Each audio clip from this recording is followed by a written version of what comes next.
What are some tips to make a better YouTube thumbnail? I'm going to give you my top 5 tips to make your thumbnails a little more engaging. My name is Michelle, and I release videos on marketing, websites, and all things design. So if you find this information helpful, please be sure to give this video a like and subscribe if you enjoy these types of tutorials. So quick note before we dive in, I want to show you exactly how I create my thumbnails. So at the end of this video, I'm going to take you into Canva and show you a really simple, easy way to create them for yourself.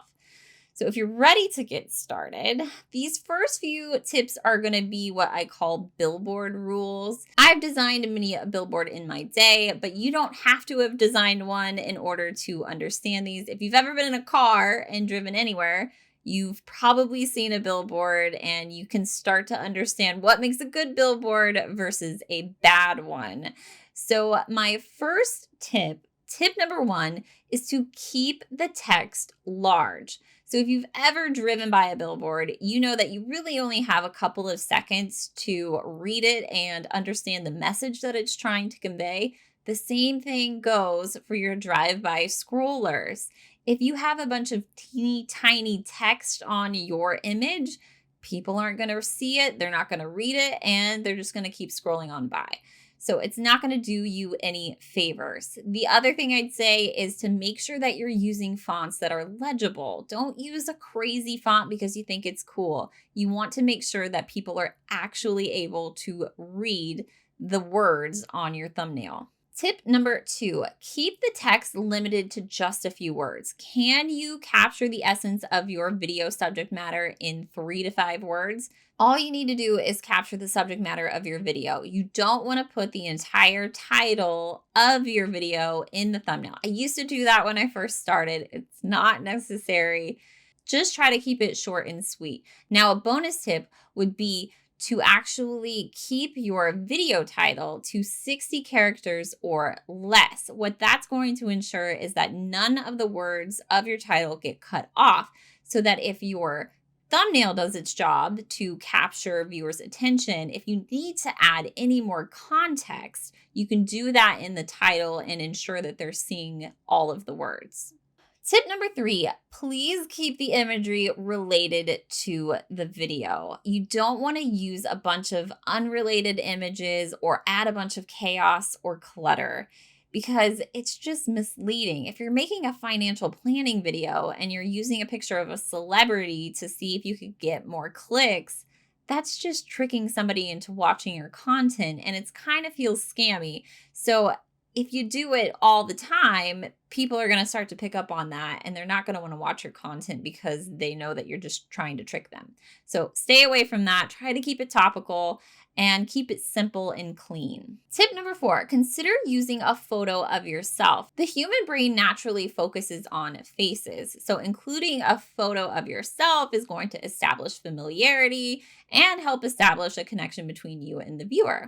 If you want tips on how to take this photo, I do have a video that I will link for you in the description. And it's just basically goes through how to create a video specifically for exporting photos. So it's a technique, very simple. You create a video and you just kind of hold poses. And showing emotion is great because showing emotion can help convey the message. So if it's something that's like surprising, or if you're contemplating something, that will help establish the message that you're trying to send as well. So do check that out if you're looking for an easy way to take photos of yourself. And tip number 5, try to maintain a consistency in your style. What this helps with is establishing sort of a look and feel for your brand. Plus, people can actually start to identify your videos easier if you've kind of got a unique style for them. And it helps you out because if you develop a template that you think looks really good, it's going to make creating all your future thumbnails very simple, because all you have to do is like swap in a photo or change some text and you're good to go. So if you're ready to take a look at how I create my thumbnails, let's dive into Canva.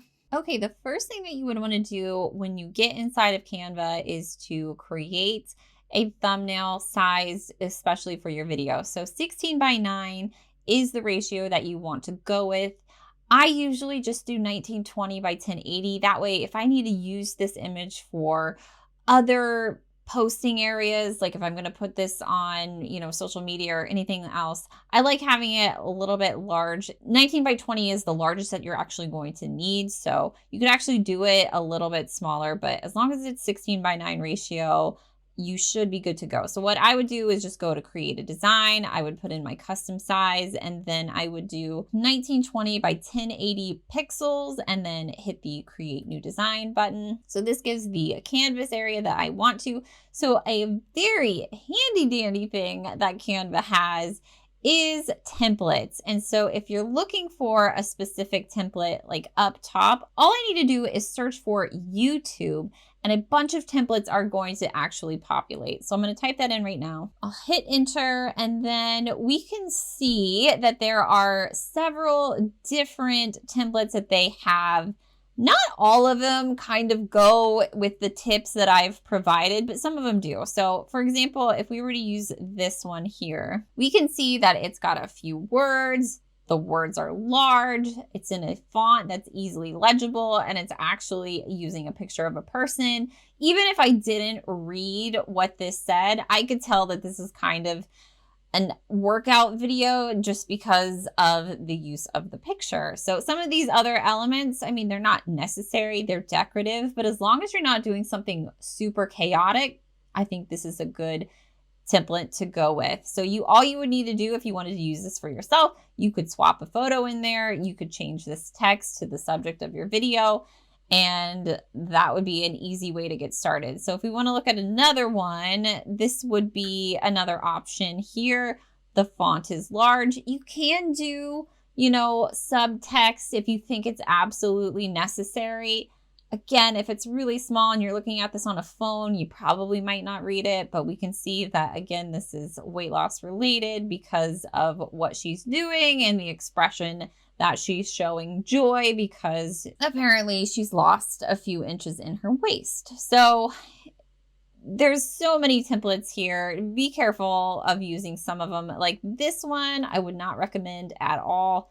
It's just very small. I mean, yes, there's a picture of your face, but this is not going to do anything for you in terms of capturing someone's attention. This looks more like a promo ad to get you to subscribe to his channel, not a thumbnail. This one would be great. Again, we've got face, we've got a couple of words that are large. Something like this where it has extra elements in the back is kind of fun. Again, the text is large. I wouldn't do this. It didn't always look like this. That's kind of a hard font to read, where I would just stick with something that's a little bit more legible. So you can kind of get the idea of how to quickly create a thumbnail just by using a template that's already, populated and designed for you. All you have to do is pop in your own photo, change the text, and you're good to go. So if you're looking for a really quick way to get started, I would recommend just using a Canva template, unless you really want to put your own skills to work and design one for yourself. So if I go over to this, you'll probably start to see that these look quite familiar. So what I do is I use my photo technique to take a photo of myself just by creating a video, taking a screenshot from that video, putting in a few texts. Oftentimes, if there's something related to the video that is a brand related, whether it's like WooCommerce or the Divi theme or WordPress, I will put a logo in there just to kind of help give some context to it. I use the elegant themes for the Divi logo. So anytime I have a Divi tutorial, sometimes I'll just go ahead and say Divi tutorial, but I try to keep the main words limited to just a few. So customize Divi nav search, that's only 4 words. Create a custom shortcode, 4 words. We can tell that that's WordPress related, if it's Photoshop related, if it's Canva related. So you kind of get the gist. I like using bright colors, so a lot of times I'll just use one of these like painted elements and then put text on top of it with my screenshot that I've grabbed from a photo. So simple way to make a thumbnail for your YouTube videos. If you have any questions on anything, you can always leave those in the comments. Thank you so much for watching, and I will see you in the next video.